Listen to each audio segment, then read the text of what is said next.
আজকে আমি আপনাদের সাথে একটি ভিন্ন স্বাদের চিকেন রেসিপি শেয়ার করব। প্রথমে একটি ব্লেন্ডারে পেঁয়াজ, কাজু, কিশমিশ, গোলমরিচ, কাঁচামরিচ এবং চীনাবাদাম নিয়ে ব্লেন্ড করে নেব।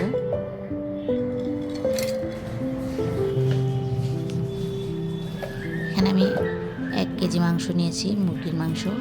সাথে ওই ব্লেন্ড করা মশলাগুলো দিয়ে দেব। এরপরে আদা, রসুন এবং জিরা একসঙ্গে করে বেটে রাখা এটা 2 চা চামচ দিয়ে দিব। সাথে স্বাদ মতো লবণ, সামান্য পরিমাণে মরিচের গুঁড়া, ধনিয়া গুঁড়া, হাফ চা চামচ, পেঁয়াজ বেরেস্তা, 2টার মতো পেঁয়াজ বেরেস্তা করা আছে। সবগুলো দিয়ে মেখে নেব যেন মশলাগুলো ভালো মতো মুরগির সাথে মিশে যায়। সাথে 1 কাপ পরিমাণ দুধ,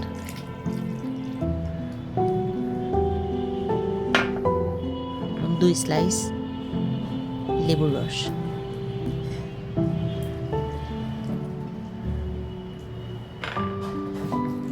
মেখে আধা ঘন্টার মতো ম্যারিনেট করতে হবে।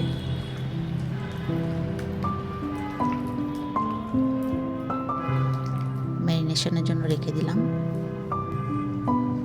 আধা ঘন্টা পরে একটা পাত্রে তেল দিয়ে গরম মশলার ফোড়ন দিব। সাদা এলাচ, লং, দারচিনি দিয়ে ফোড়ন দিলাম। এর সাথে মুরগিগুলো দিয়ে 5 মিনিটের মতো কষাতে হবে।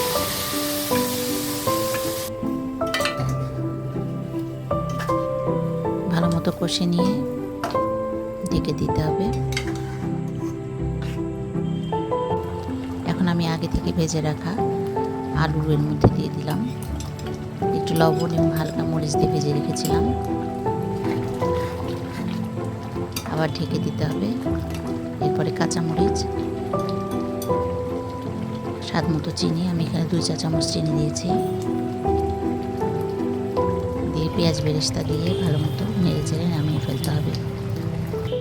এটা আপনারা সাদা পোলাও অথবা পরোটার সাথে খেতে পারবেন, দারুণ লাগবে।